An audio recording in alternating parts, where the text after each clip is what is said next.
আসসালামু আলাইকুম বন্ধুরা, জুম্মা মোবারক। তো আজকে শুক্রবারের দিন আমি আমার সানকুনোর এবং রিংনেক পাখিকে ব্রিডিং বক্স লাগাবো। তো এর জন্য আমি প্রস্তুতি হিসেবে দেখতেছেন অলরেডি কিন্তু আমি প্রত্যেকটা ব্রিডিং বক্সের ভিতরে আগুন দিয়ে তাপ দিতেছি। কারণ আগুন দিয়ে তাপ দিলে এটা হয় কি, যে ব্রিডিং বক্সের ভিতরে যদি কোনো ধরনের কোনো মাইটস থাকে, কোনো জীবাণু থাকে, কোনো পোকামাকড় থাকে, সেগুলো কিন্তু টোটালি ধ্বংস হয়ে যায়।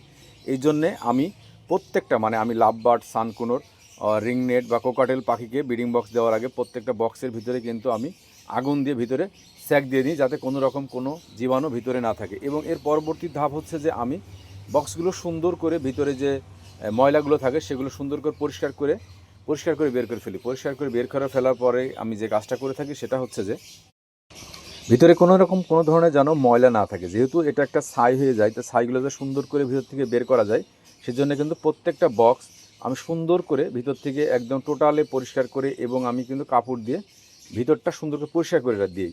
এর পরবর্তীতে যে আমি বিষয়গুলো ধাপে ধাপে যে কাজগুলো করে থাকি, সেটা সম্পূর্ণ বিষয় কিন্তু আপনাদের সামনে এরকম তুলে ধরবো। আপনারা যদি ভিডিওটা কাইন্ডলি একটু দয়া করে দেখেন, তাহলে আপনারা কিন্তু বুঝতে পারবেন যে ব্রিডিং বক্স লাগানোর আগে আসলে আমাদের কী কাজগুলো করলে পাখির বাচ্চাগুলো অনেক সুস্থ স্বাভাবিক বাচ্চা পাওয়া যায়।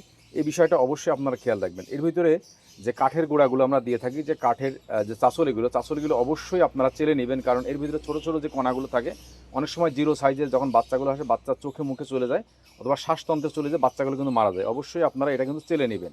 এবং এর পরবর্তীতে আমি সুন্দর করে আমার পাখির জন্য ব্রিডিং বক্স লাগাই, এবং প্রত্যেকটা বক্সে একটা করে আমি কাঠি দিয়ে দিই, যাতে পাখি অনায়াসে ভিতরে প্রবেশ করতে পারে এবং বের হইতে পারে। অবশ্যই আপনারা এই কাঠিটা দিবেন, কারণ কাঠিটা দিলে পাখির ভিতরে প্রবেশ করার জন্য সহযোগিতা হয়।